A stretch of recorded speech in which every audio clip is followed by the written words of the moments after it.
Hello and welcome to the Roundtable edition of the Vandy Sports Podcast. I'm your host, Chris Lee, joined by Billy Derrick and Luke Wyatt, as is the custom on Thursdays. Before we get started, a shout out to a couple of big sponsors. Basketball season and its topics are presented by the Wash House, which is also the folks you go to if you are dreading laundry day. Is it stealing time for the things you truly enjoy? Let the laundry professionals at the Wash House take care of that for you. With two convenient locations in the greater Nashville area, just drop off all your dirty laundry. Our professional tenants can give you back the one thing you can never have enough of, and that is your time. Within 24 hours, you can pack up your nicely folded, fresh, clean laundry ready to be put away. Check out washhouseclean.com. Stop in today and get your time back. Baseball season is presented by the Murfreesboro Pure Milk Company. It's a family-owned third-generation milk and ice cream distribution company located in Murfreesboro.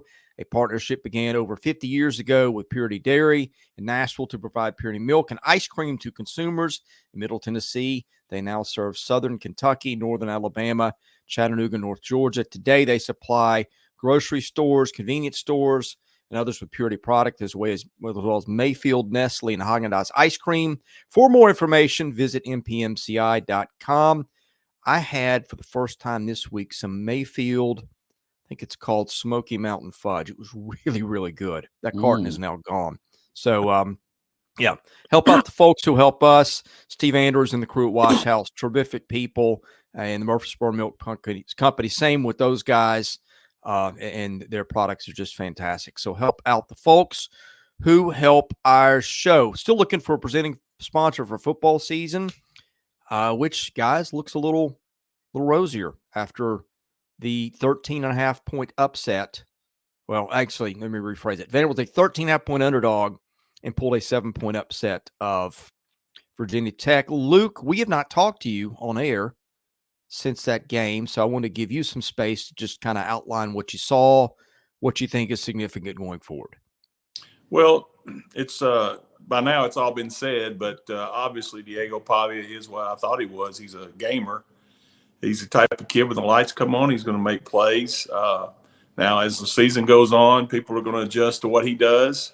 I think if he makes any mistakes, it's out of aggression, and coaches can live with that. That's the first thing. Second thing, I'm so excited about how improved we are on both sides of the ball up front. I think offensive line and defensive line did a great job and were better than I thought they'd be. I didn't think we'd have 4 sacks Saturday, and I didn't think we'd only give up 1.5 or 2 or whatever it was. So I'm really excited. It didn't surprise me that we won the game. It did surprise me how we won the game. Like I said, in my 40 years at Vanderbilt, I can count on one hand where we've made comebacks like that, being down in the fourth quarter. It's just really a great job, and by all involved, coaches, coach staff, everybody should celebrate it. But right now, we got to get ready and not let a game that we should win sneak up on us.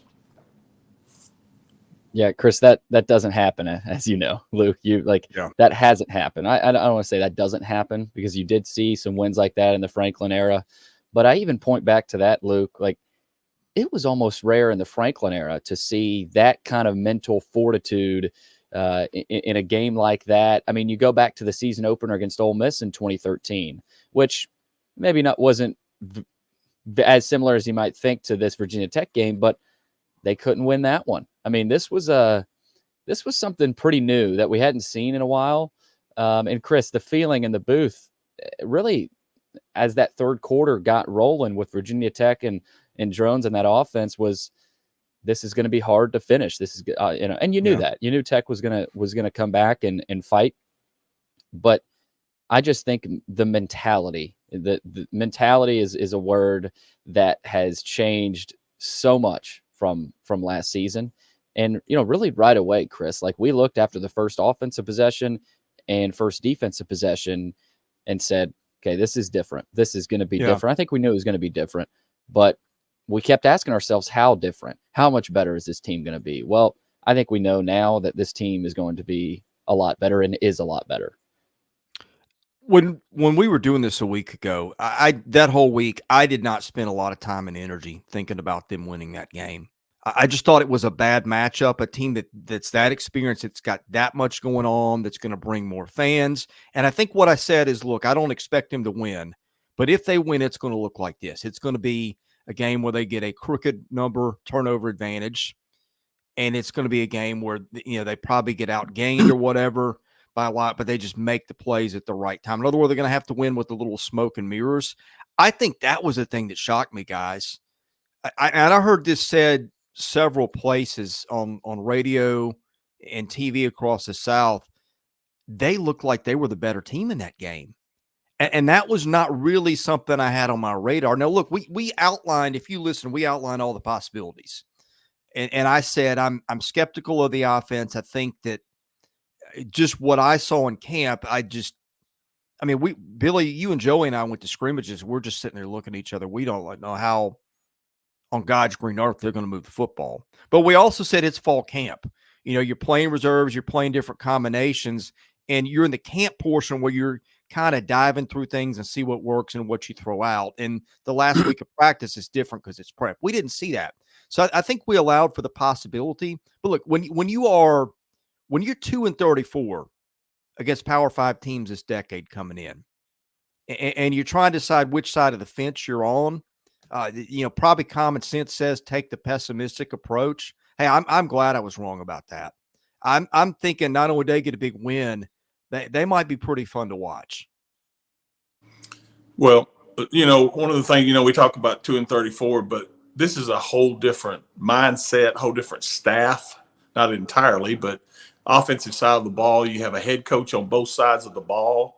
The strength staff, let's don't forget that, guys. That's probably the biggest thing that's happened in the offseason was Steiner coming in. He, kudos to him and his staff. Those kids are bigger, stronger. I go to Star Walk just to say hi to Clark for a brief second, and just watching the kids walk out up close, you can just see how much work they've put in the weight room. And I know everybody does it, but obviously these kids were intentional about it, and it showed up on Saturday. Did you guys notice any of the week one? We talk a lot about transfer guys. This is a new program. Everything's so new. This will take a little bit of time to adjust to. I didn't really sense much of that. I mean, they looked in sync. Now, it wasn't perfect. Some balls hit the ground. Pavia probably should have had an interception there on that tip.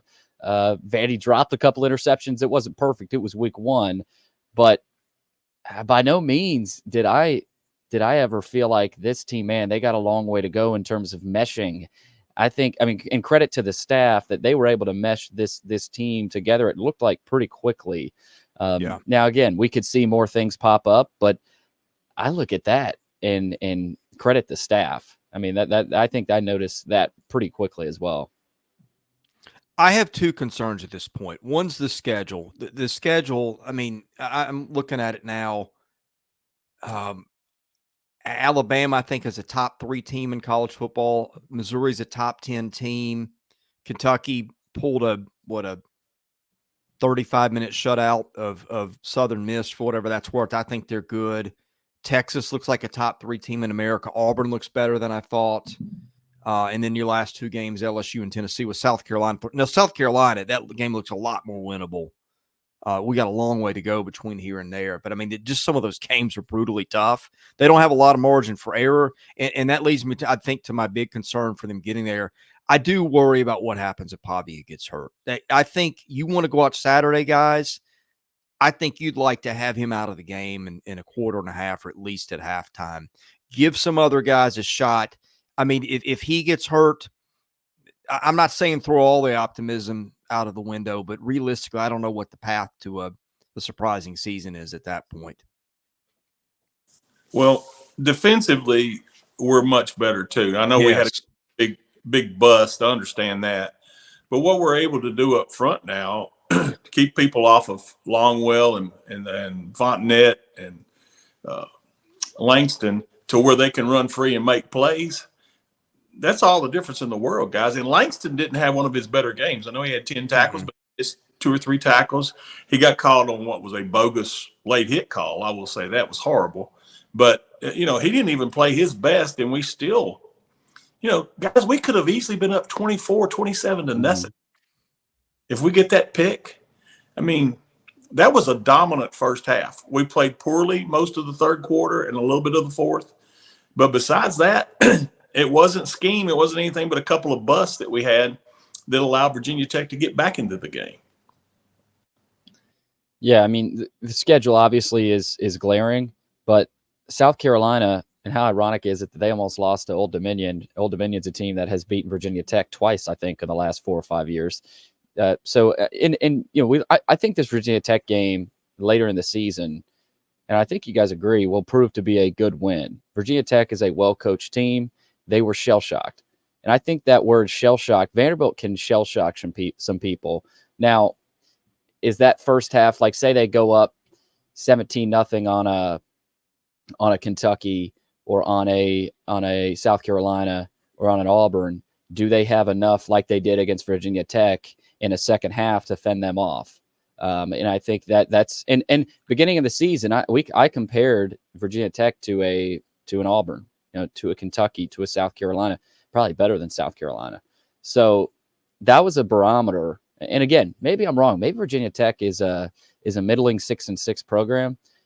I don't see that. I mean, Drones, he came out in that third quarter, guys, and looked like an NFL quarterback.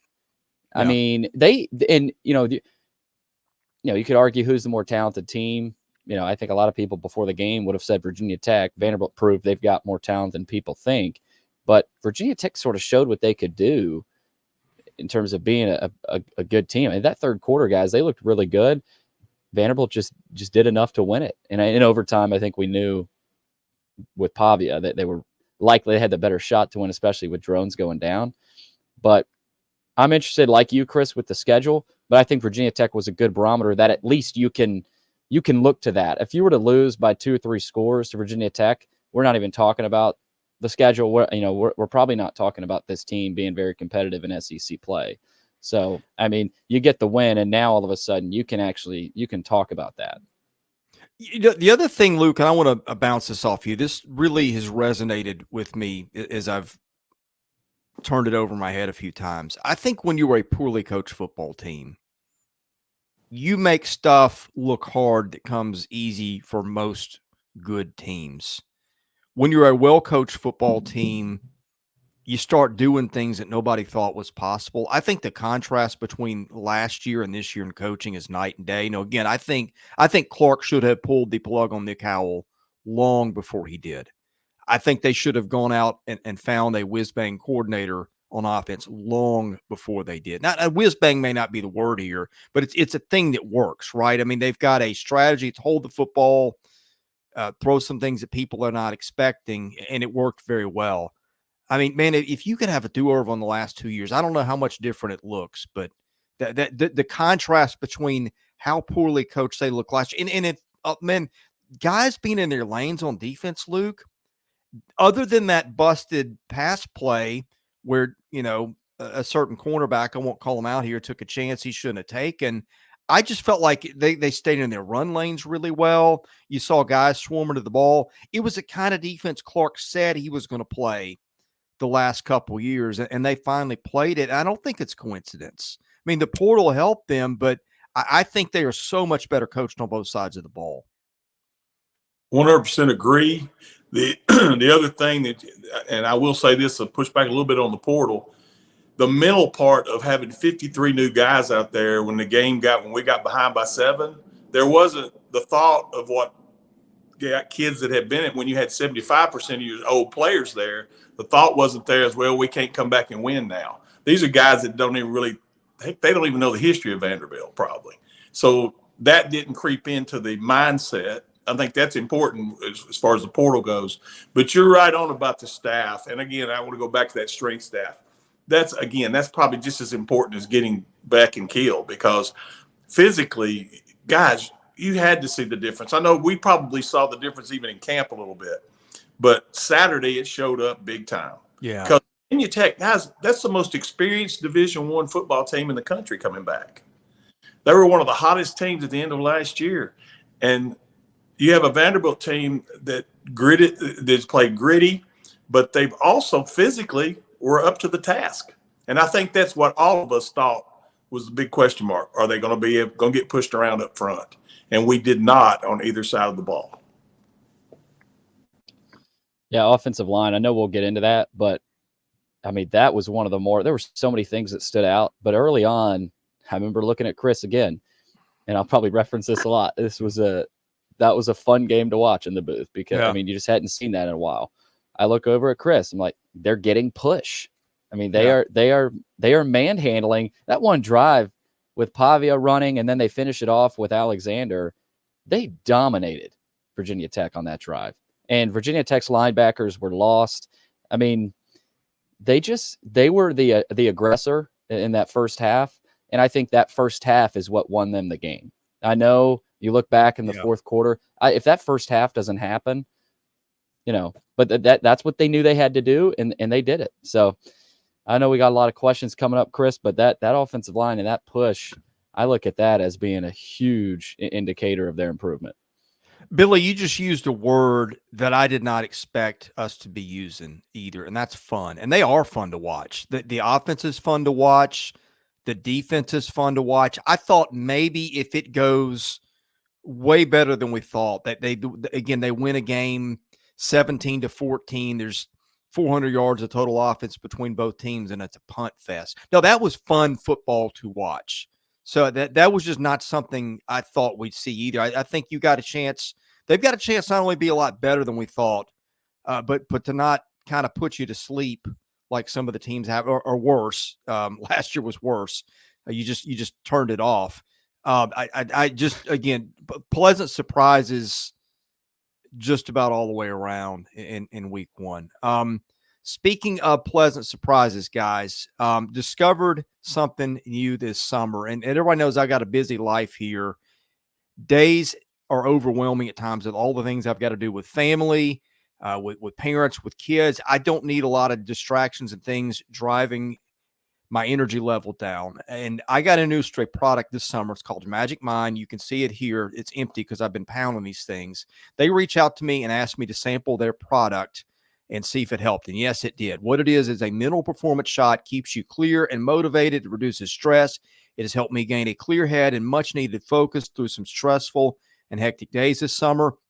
It's not a coffee replacement. There are no quick fixes, but is in addition to your morning routine with time-release caffeine. If you like the scientific explanation for why it works, 12 natural ingredients to support your body's energy engine, easy for me to say, mushroom nootropics, adaptogens, plus over 100% of your daily vitamin C and D in every bottle.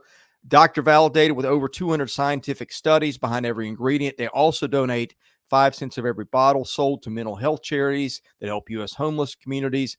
They are so confident they can help you. They will refund your money. 100% no questions asked if you don't like it. So check out Magic Mind. You can get 48% off a subscription or 20% off a one-time purchase. Magic Mind /Vandy Sports. We'll put the link in the description. The promo code is Vandy Sports 20. Again, that is 48% off a subscription or 20% off a one-time purchase. Magic Mind, where flow state awaits you. Help out the folks who help out our show. That also goes for our longest running sponsor here. That is Sutherland & Belk, a family-owned injury law firm. If you or a loved one has been hurt in an accident, give Taylor or Russell a call, 615-846-6200, to see what your rights are, if they can help. Taylor Sutherland and Russell Belk, huge friends of the show for a decade now. Hopefully you do not need a personal injury attorney, but if you do, give those guys a call. Mailbag also presented by John Levin and Wobble Bond Dickinson, who thanks the student athletes at Vanderbilt for their dedication, effort, and hard work. Also, Yeaman Packaging Systems, leaders in end-of-the-line packaging automation. Billy Derrick, what have we got here with the mailbag? Get us started. Let's kick it off with Denver Door. You kind of referenced this at the top, Chris, but he asks, you all didn't seem to be as high on the offense in fall camp compared to what they showed against Virginia Tech. Was that due to Pavia being held back from improvising in camp, or was it an overall lack of effort during camp? And what do you think explains the differences between preseason reports and live action? Clark hinted at this, they weren't live. You couldn't tackle the quarterbacks, and obviously that's normal around the country. But that is Pavia's game. Pavia's game is improvising.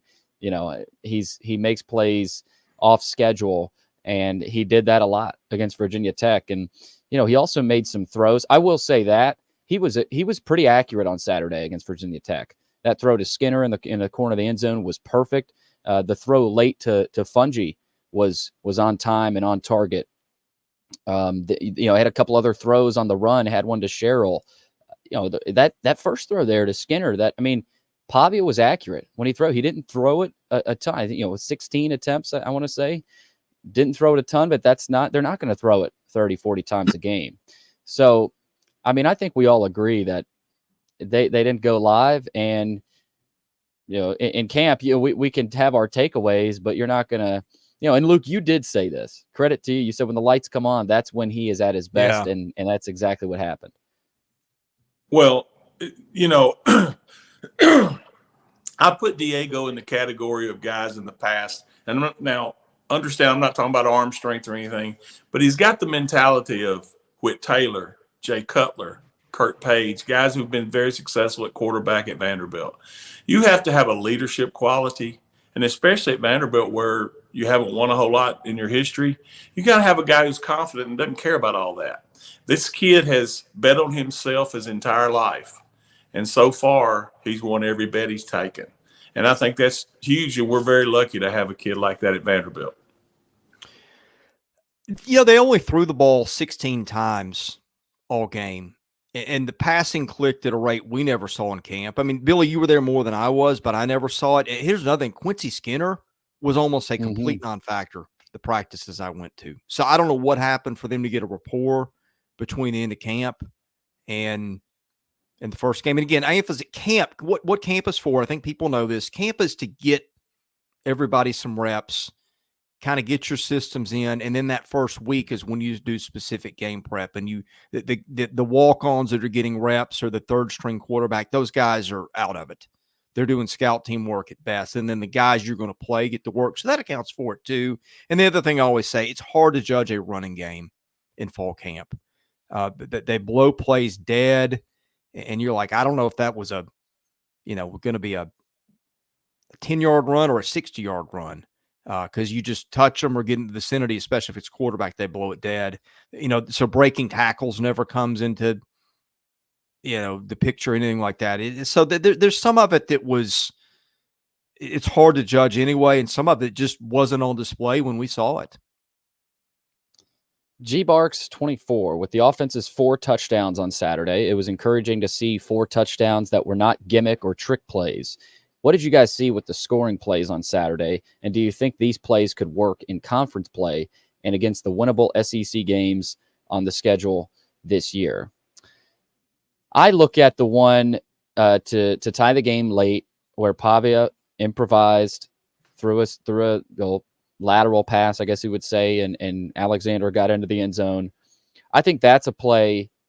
I say any defense, maybe not any defense, but I think you're in the red zone. That's what Pavia does. It could be something to the other side. I think a lot of what Pavia does can work against SEC defenses. Now, you start talking about Texas and Alabama and Tennessee and even LSU, maybe not to the extent that we saw on Saturday, but I definitely think South Carolina, Auburn, Kentucky, he can be just as creative as he was against Virginia Tech.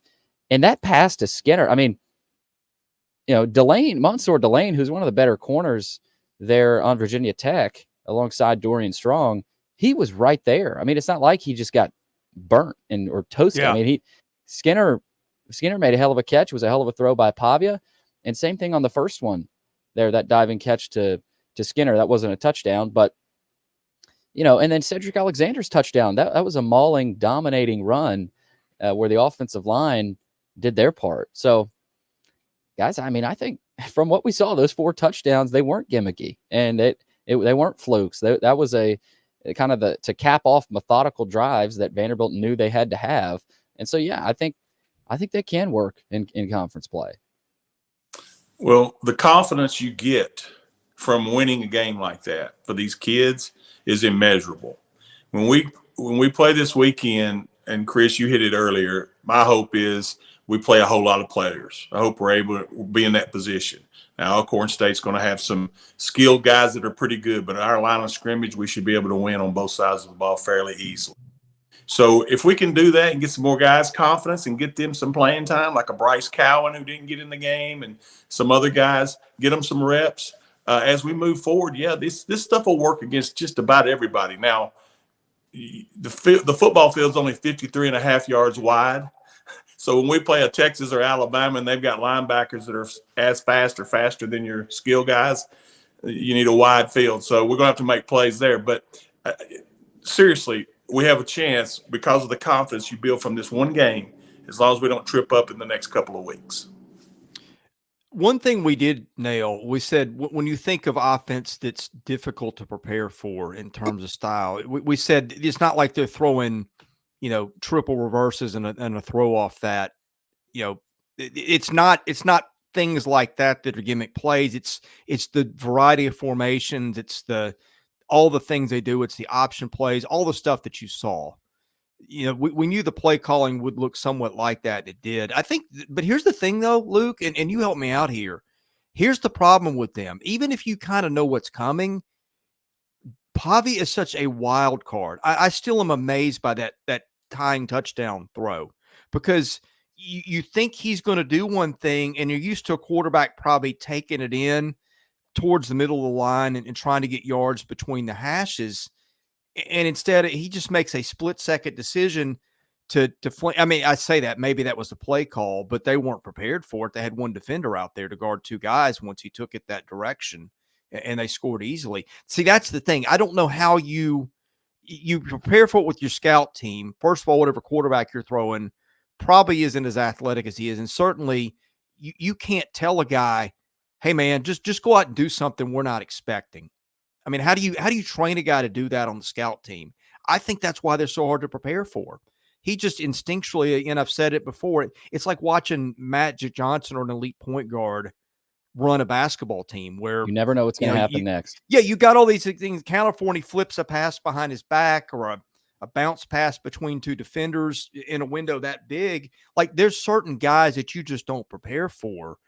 And from what we saw week one, he looks like he's that kind of guy. There's one play, and I know you guys remember it. There was an end zone shot of it where he's back to pass. He fakes like he's going to run up the middle. The spy, who was the wheel line time, juked out of his shoes, takes a step inside. That's all it took. Pavia's gone. He's a half a step ahead of you. He's thinking. Yeah. He's a thinking man's game, and when the kid's sharp and focused like he was Saturday, he can beat a lot of folks. Yeah, and that was Sam Brumfield, their dude at linebacker. That's an SEC level player that he just juked out of his shoes. And he'll have a spy. I mean, that's the thing. It's not like Virginia Tech didn't know, who he was or what he could do either. I mean, and that's what's even more impressive, that he was still able to go out there and prove what he could do. Also, another Pavia question, JC32VU, that could be a common theme this year. Can you think of another Vandy athlete? And he says athlete, I would guess he's talking football player. We'll talk about football, that has had such a dynamic play style, personality. I can't think of another Vandy player who's captivated a moment like this. I really can't either. I mean, going back, Chris, Luke, you talk about Whit Taylor, Jake Cutler, obviously, he was beloved by fans. So was Earl Bennett, of course. There's other certain players that, Jordan Matthews, if you're not talking quarterbacks. But to captivate a fan base this early in the season in such a big win, in the way he did it, and the post-game quotes and everything around it, the sunglasses and the cowboy hat after, like, there's other stuff with him too. I mean, he's spinning the ball on the sideline. He's doing a little extra that swagger piece, like Cutler, obviously I think had a little bit of that, but I don't know that. I mean, did Whit Taylor, is that something he did? I like the swagger piece is what I think separates Diego Pavia.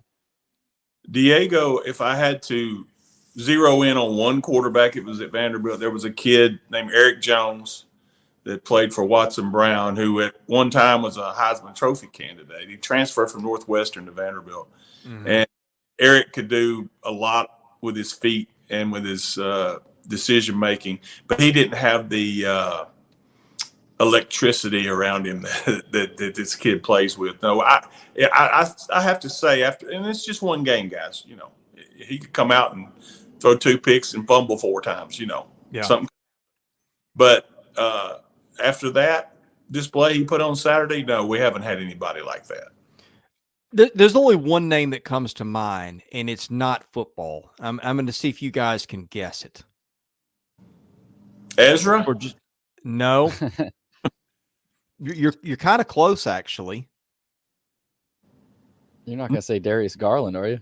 I am going to say Darius Garland. Okay. Just that out of the gate, like, wow, we've not seen a guy. No, look, I don't think Diego is the kind of athlete that Darius Garland is. I mean, he's like I think he's made an NBA All-Star game. I don't really keep up with the NBA, but I mean, my point is, like, if you're thinking of guys that just come on and you're like, whoa, we haven't had one of these before, that's the one that comes to mind. Yeah, and I said this after the game. It stands out even more because it's at Vanderbilt. You know, because it doesn't, you know, other schools have like if you look at an LSU or an Alabama, they've got a quarterback like that, you know, every other year. You know, I mean, you know, look at Jaden Dan. Those fans are spoiled, and I think that's why it stands out even more, because Vanderbilt fans just don't get this every year. And so, man, it really is hard to describe at times too. Like I mean, after the game, it was hard to describe. That's the type of player he is, and that's how magnifying he's been. Another Pavia question here. Nash Native 615. Can a Pavia type quarterback be found each year in the portal? What is Tim Beck and Jerry Kill's quarterback history? That's a good one. I don't think so, because I think Pavia has an aura about him, and a leadership quality, a mental edge. He's got all the intangibles along with the talent. I could be wrong. Maybe this is a model, and there's a tough, gritty player that's that's got some talent. I struggle to think every year there will be a guy like Pavia, but who knows? I mean, that could be a model. That could be, let's go find the next Pavia type and recruit to that, and recruit to that in the portal as well.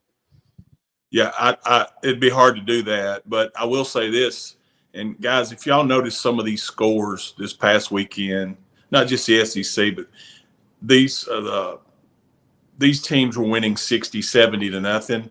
These other schools have been cherry picked so bad, like a Furman losing 76 to nothing to Ole Miss. Furman's a proud program. They've beaten South Carolina. They almost beat us before.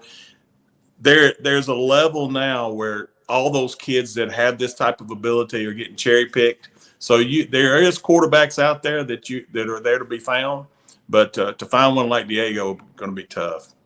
Yeah, those guys are going to LSU, to Tennessee, just to name some, quarterbacks that were just were a nightmare to contain. They're not going to be in the stratosphere for that kind of guy. You just can't get that kind of guy to Vandy. Look, 5 years from now, they figure something out.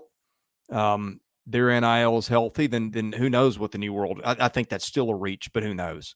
I think it's finding a needle in a haystack. And if it were that easy, I think they would have found one before now. The second part of this question: do we think Kill and Beck are here for the long haul, or will they look to land a Power 4 job if the Vandy gig hits Franklin levels of success? I think this starts with Clark Lee. Clark Lee is he's here. He's here to stay, and I think that rubs off on a Jerry Kill, on a Tim Beck. If I were to pick from the two, I would maybe expect Beck to leave before Kill. But again, I don't think, I think they know what they've got here, and I wouldn't expect Kill or Beck to leave anytime soon. With the question of it hitting Franklin levels, I don't know how soon that happened. Franklin levels, that's 9 games. That's a 9-win season. So who knows? They could be hitting that in the next few years. But Luke, I don't know. It's a good question, but what does long haul mean either? I mean, Kill is getting up there in age. Tim Beck's not young. I don't see him retiring anytime soon, of course, but I think because Clark is here to stay and the trust they've built, you saw after the game, Kill picked Clark up and gave him the biggest hug I've ever seen. So I think there's a bond there that and a trust that I don't think will end soon. Well, early on before the season started, Jerry Kill did an interview with someone, and he mentioned that it would take 3 years to get the Vanderbilt program offensively where he thought it should be. So you're talking about a guy who, in his mind, I guess, unless it was just coach speak, feels like he's going to be here a couple of years. Now, what will happen, let's assume we make it to a bowl or win 6 or 7 games, then you're going to have to come, give me the money. So there again, that's when your athletic director's got to get involved and pay what Clark and what everyone thinks these guys are worth, which obviously to me, they're going to be worth a lot of money. I mean, for Jerry Kill, he's had health issues for a long time. I can't see going to, just to carbon copy the last time, going to Penn State or somewhere like that. I just can't see that being well, it's probably not a move you make on the other end, knowing the health issues with him too. I mean, it feels like to me, you don't have to really deal with the media in this capacity. The pressure is not anywhere near it's 5% of what it is at an average Power 5 school, I would say. So it feels like that's water meets its level is not the right term, but it feels like it's a situation that just fits everybody. I mean, is for Tim Beck, I don't know what Tim Beck's, what the perception of him as a head coach or whatever is in the general market. But I mean, it's also an offense. It's kind of gimmicky is not the right word, because that's a little bit insulting. But it's like, it's not one that you have to run if you're at Michigan or Ohio State or Florida. You can win other ways without it. I just feel like this is a situation where it's a good fit for everybody. Look, if they win 9 games, 8 games, we'll talk then. But right now, I just don't think that's on my list of things I think about much. Godoors 94. How has this first game changed your outlook for wins the rest of the season? And I had to think about this one. And I had told myself that if Vanderbilt beats Virginia Tech, I would reevaluate. And I look now that I think this team can make a bowl game. I think this team can get to 6 wins. And again, credit to you, Luke. You were on that from the very beginning, and I should have listened to you. So pat on the back. But I think they can get to a bowl game. Doesn't mean it's going to be easy. Clark had talked about, I don't know if y'all saw the SEC Inside features, about a 30-minute feature. They showed the game. It was on SEC Network a couple nights ago. The head Clark mic'd up with CJ Taylor, and he told CJ, our season is going to come down to about 6 plays on defense with that have to be made. And he said that in media days before. Our margin for error is that small. It's going to come down to this defense. Like, I think this offense is maybe even better than a lot of people still think. Like, I think they are so unpredictable in that way. And I've totally flipped that. I told you after the game, Chris, I can't believe I'm sitting here saying this season is now up to the defense. I thought all along the defense will be that much improved that it's going to be up to the offense. Well, I've changed that now. Luke, I think they can make a bowl. I know you've thought that, but I think they can get there. I think South Carolina is beatable. It's at home. They haven't done it in 14, 15 years. That South Carolina game a couple years ago, or a few years ago now, still haunts them. And then if you can get one more out of Auburn, Kentucky, or I guess Auburn, Kentucky are the only other two I would see them beating. But who knows? At Missouri, they could scare some of those teams as well. So I think they can make a bowl now. I mean, I think they can get to 6. My ceiling goes from 5 to 6, I think, after that win. Well, I had the ceiling at 6 and possibly going to a bowl, and I still stay with that. So if you win your bowl, that'd get you 7. So, and you never know, guys. Some of these teams toward the end of the season, listen, LSU is a fragile football team. After I watched the way some of their kids acted the other day, that thing could go south real quick. Yeah. And then you got a bunch of kids walking away, not playing hard or not playing at all, leaving. That's the unfortunately the way the culture of college football right now. So you never know. Toward the end of the season, things change, and then the health of our team as well. I thought before the season 3 was the most likely number. I think right now it's 5.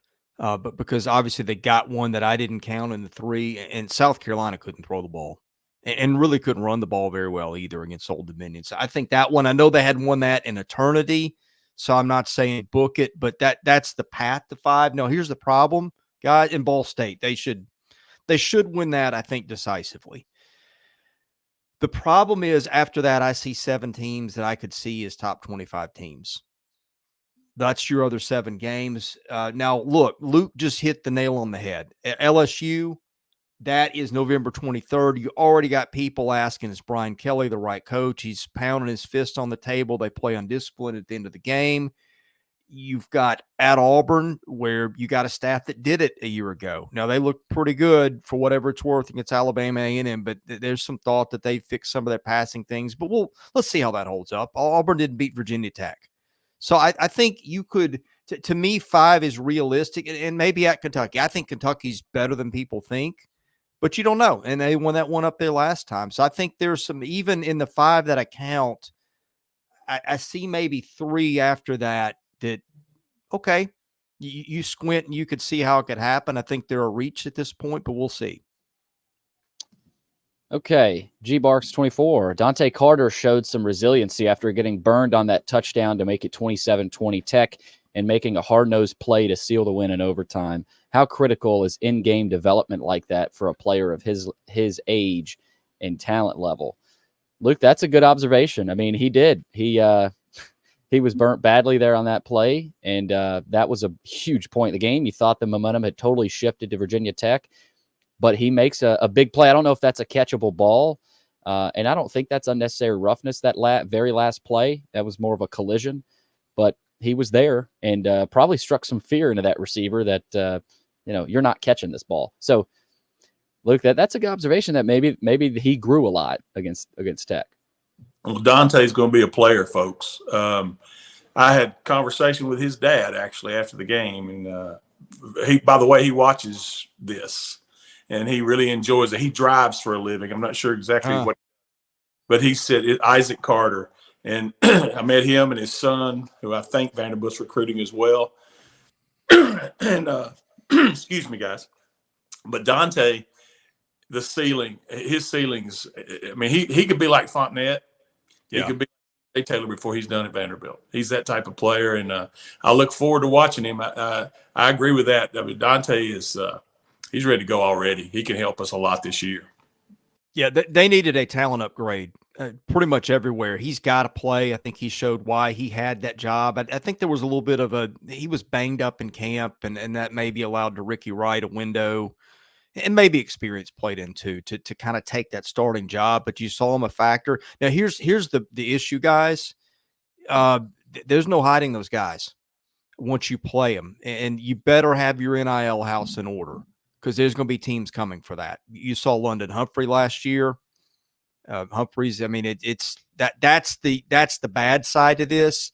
That kid's a lot easier to keep at LSU or Alabama, and even those places have trouble keeping some of those guys. Alabama lost Caleb Downs, but if you're Vanderbilt, you better start. If these guys overachieve compared to expectations, you're going to have teams, if they're not already, sending texts and calls and candygrams and whatever else they do these days to woo players away. VA72, here's a good one for you, Luke. I understand that Diego calls his own plays during the 2-minute offense. How much discretion do you think he has to change plays called by Tim Beck when he's not running the 2-minute offense? I mean, I have no idea. I would guess that Diego has a good amount of discretion to do anything. Well, I think you saw it happen 2 or 3 times Saturday. We may never know that, but he's one of those guys. Look, Jay Cutler used to do it. He used to drive Ted Kane crazy because Jay Cutler should have done it more. They said, "Hey, we ain't running that. Here's what we're doing." Earl, you do basically drawing it in the dirt kind of thing. The quarterback has a better feel. It's almost like a pitcher in baseball. He knows which pitch he's controlling, and he knows what he can throw for strikes. It's the same thing with Diego. he's, I think Beck and Kill trust him because they've been around him so long now that they let him make decisions and they don't feel bad unless he. Now, here's the thing: if you go off script, you better be right. Mm-hmm. The one thing, and this is a little bit of a tangent, the one thing I do worry is you remember that pitch that went out of bounds that they got a first down to Newberry? Yeah, I talk about him being so unpredictable. I do wonder at times they're going to turn the ball over just out of a bad decision where he thinks he sees something that's not there, or maybe a teammate that's not ready for the basketball equivalent of the behind the back pass. That's going to be part of it too. But yeah, Luke, I'll lean on your answer for that one. I thought it was interesting how that ball had to touch the ground at least 4 times, whether it was Pavia or Cheryl, but every time they picked it up, they were Johnny on the spot. And that is the ball security. That's got to be some drill they practice. I mean, they made that, and there were some that were close, and a lot of them were Pavia just being aware and falling on it. But that's something that stood out to me. Their ball security, how much they've emphasized that. Anchor down 0714. New season record predictions. I think we already gave that. Side door. Do we show any downfield passing game ability during the preseason, or will the majority of what we see be of the 5 to 15 yard variety, or did we see any?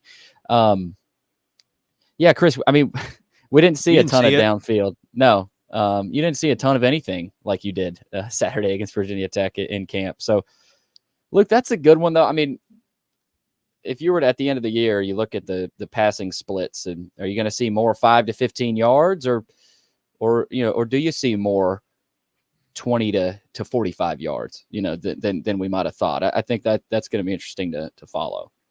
You'll see that whenever someone is able to take the run away. If someone stuffs us completely, then that's your only option is try to stretch them back out. So you'll see that in a game where we can't get anything going in the run game. Otherwise, there's no need to do it.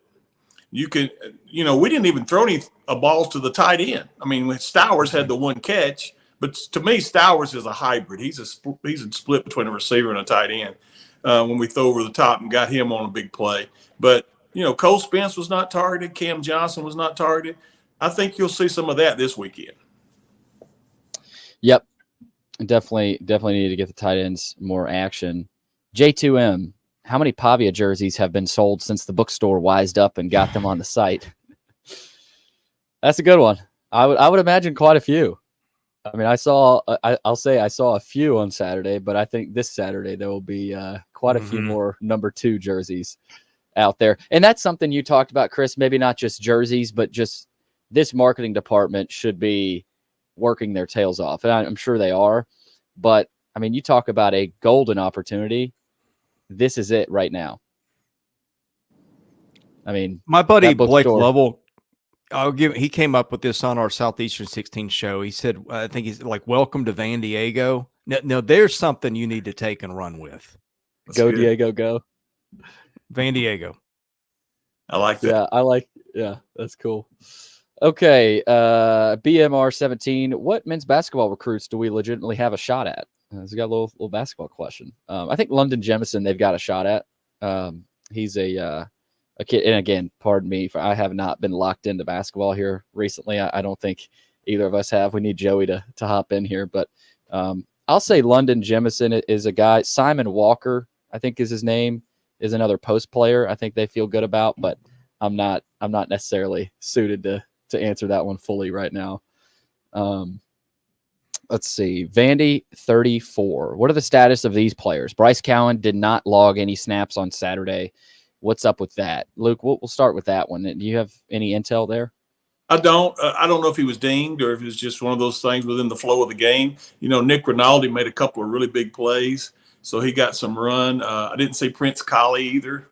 So I don't know what that is. I mean, Langston and Longwell did a fantastic job. So unless they're hurting a little bit, they're going to play most of the snaps, and I'm good with that.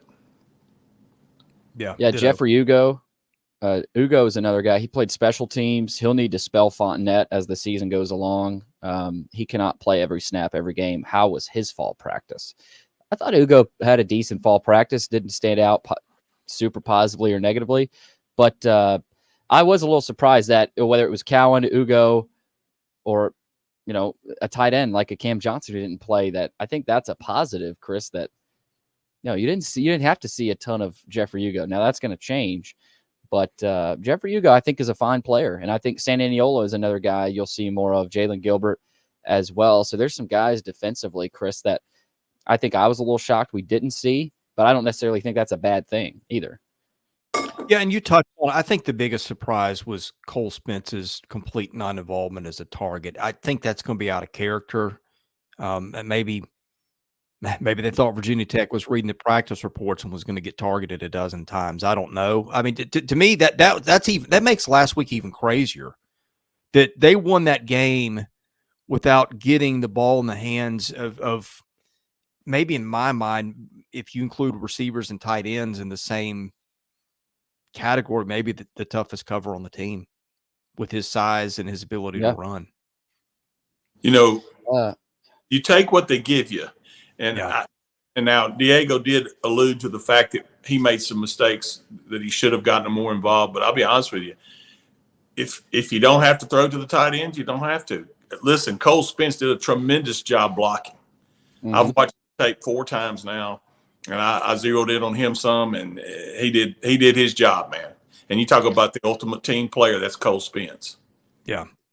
Yep. So did Adebayo, Manny Adebayo. If you watch the replay, he was in. It's Gabe Fisher too, and that's stuff we didn't see last year. I mean, you're seeing so many different things that those packages, they can go in and run the football strongly when they want to. P-Door, how's the press box look now that they reportedly renovated it? Chris, it didn't look a ton different than last year. I've always thought it was a fine press box. The food was great. I don't know if you have any takeaways from the press box. I love how people the on the board press box we've been in. I don't know when they're doing the renovations, but they weren't there Saturday. And in fact, that was kind of my one disappointment. I thought Vanderbilt got just enough done in the forward-facing stuff that was going to be on TV to get it barely finished in time, and everything else, press box, like even the outside of the football, the new end zone building, if you went around to the right side, they still haven't finished it off, like with the outside flashing or siding or whatever that material was. Nothing's done inside. That was one of my disappointments aside of that, in the crowd. That's a whole other story. But yeah, they're kind of behind on all that right now. They got enough done to where it looked nice for the cameras and from the press box, but they got a lot of work to do that I think was supposed to be done already, wasn't it, Luke? Yeah, I think it was. Now, the only thing I know is my wife and I sit in the bridge, so we take the elevators, and they're either new or renovated. I don't know which. They got stuck. However, yeah. Stuck. Now, I don't know because I was assisting Clark's mom down the steps at the end of it, so I don't know if they ever got them fixed or not. Part of that is, and let me say this, and I don't know if this was the reason or if it was a breakdown, but in the end of a game like that goes down to the last second, all those coaches have to get down first. Yeah. So that could have been the issue. I don't know that. Either that or it was mechanical failure, but you got to get those coaches down and out first. And that could have been what happened. I don't know. I wound up taking the steps.